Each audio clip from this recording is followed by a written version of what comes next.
This soldier goes missing, but does whatever it takes to get home, only to discover that his wife has been clapping his brother. Maybe.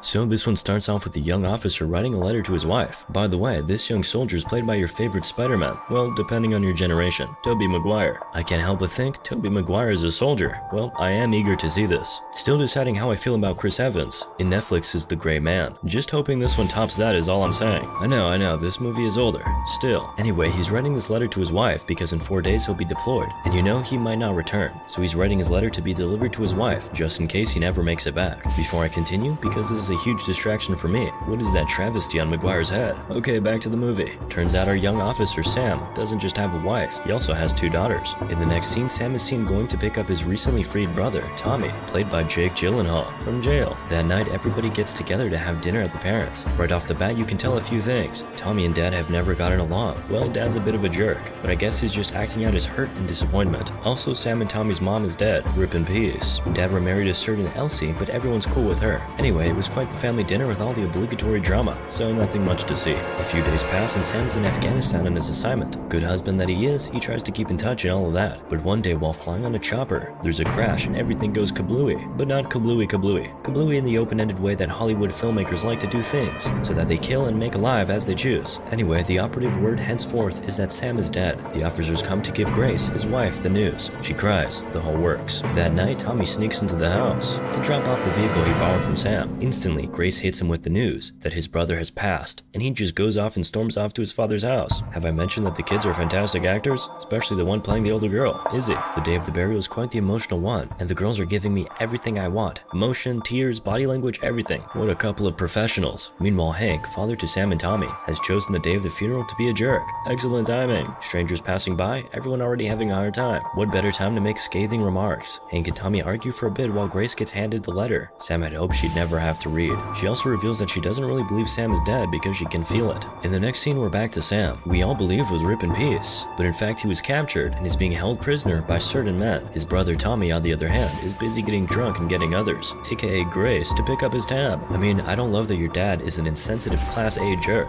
but dude, when you do things like this, it doesn't exactly help your case. Even the little girls appear to have more common sense. At Sam's house the next morning after Tommy's drunken escapade, Hank comes over. As usual, both are charming to each other. Eventually they have a heart-to-heart. Hank even cries. For reals. They make a joke about Grace's tardy kitchen, and 100%, the kitchen was this whole thing. So the next day, Tommy gets all these guys to come over to the house and do a remodeling for Grace's kitchen. Of course, without informing the owner of the kitchen. So you can only imagine his shock when Grace wasn't bursting forth with praise and gratitude for his going right over her recently widowed head in her own house. Meanwhile, it's been 2 months now, and Sam and his partner, Private Joe Willis, are still in captivity. Sam warns Private Willis not to divulge anything about his own family, or Sam's, so they don't begin to use them as a bargaining chip. But then the bad guys use the divide and conquer rule, so they separate both men, and after tickling Private Willis a whole lot, he finally caves in. I thought military training made you impervious to literally anything though. Anyway, back at Sam's house, Tommy's being so sweet and all with the kids. It makes Grace soften up about the whole remodeling thing. He even helps them plan a birthday surprise for her. It's this entire thing and everyone is there. Immediately, you can tell that this is a setup for something interesting between Grace and Tommy, because there are several moments where both adults exchange cute glances and all. One night, Tommy and Grace are talking at home. You know they're sharing backstories, and finding that they have quite a few things in common. Alcohol was also invited to be a part of the conversation, so it was the perfect setup. Of course, they got close. Any need to spell that out at this point? They catch themselves just in time though, and Tommy even cries. But something has definitely shifted now, however sorry they both feel. While Tommy and Grace are doing cutesy things, Sam and his friend are having the time of their lives with the bad guys. Maguire's acting is brilliant as always. His blank Sigma male stare and hardened muteness are actually quite believable. Anyway, back to the movie. The bad guys have handed Sam a pipe and now want him to clap his partner with it.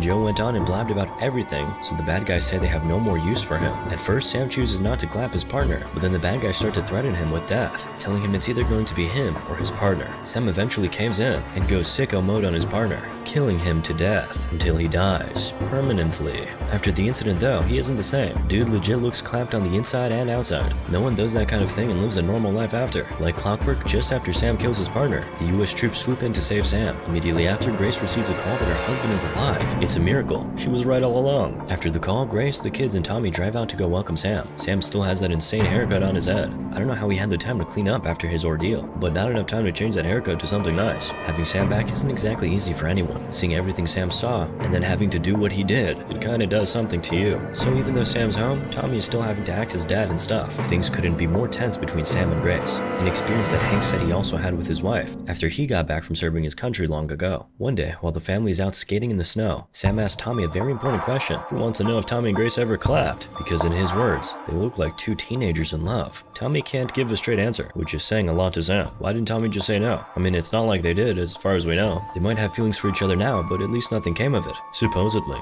Anyway, in the next scene, Private Joe Willis's wife, Casey, and their son, Joe Jr., come over to see Sam and Grace. Casey explains her difficulty controlling her emotions of anger directed at Sam for being alive while her husband died. She asks Sam if he saw her husband die or heard anything. Of course, Sam says no, although he has this really creepy look in his eyes all the time they talk. Even Grace notices and is wondering. Later that night, Sam sneaks out of bed to arrange tumblers and glasses in the kitchen. He has a gun in his hands and seems startled at regular noises. I mean, it's a dog, and Sam is acting like he heard a gunshot or something. Well, PTSD does that to you, I guess. The next day, Sam reports to a superior officer. He wants to go back.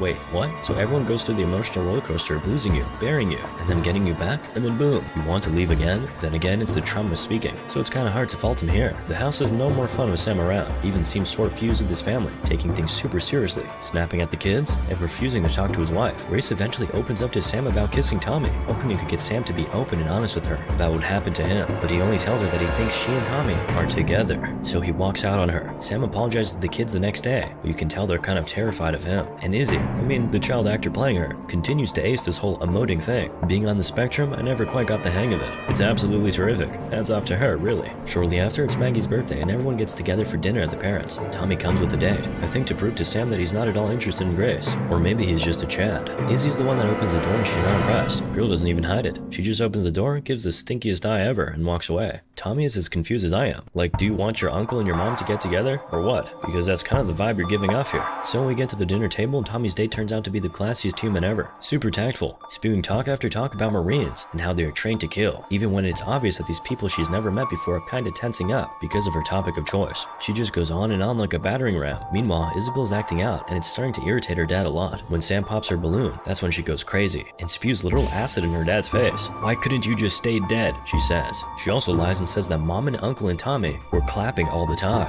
How does she even know about such things? It's a cruel thing to do, but you've got to see things from the child's point of view. Isabel's life was easier with her dad gone and Uncle Tommy acting as dad. She had gotten used to that. When Sam came back, she was happy to have real dad again, but trauma's making dad act like a jerk, so she wants her old life back. She explains the same to her mom when they get home. Both girls no longer like their dad and they prefer Uncle Tommy instead. Grace tries to reassure the girls that their dad will get better, but I guess you and I both know no one's buying that. That night, Sam goes crazy, destroying everything in the kitchen, convinced that his wife cheated on him while he was away, especially after clobbering his partner to death on the field. The thought that his wife, whom he was trying to get back home to, could have been with his brother proved too much for him to handle. When Tommy tried to get him to calm down, things only escalated. Sam pulled out a gun and pointed it at his brother before pointing it somewhere else. Thankfully, the police stepped in, and together with Tommy were able to keep him from self-deleting or hurting anyone. After the stunt he pulled, Sam has to be institutionalized. On one of her visits, Grace insists on Sam telling her what happened, and that's when he finally opens up. The two share a tearful hug after Sam's confession, and the movie comes to an end with an uncertain future lying ahead of Sam and Grace.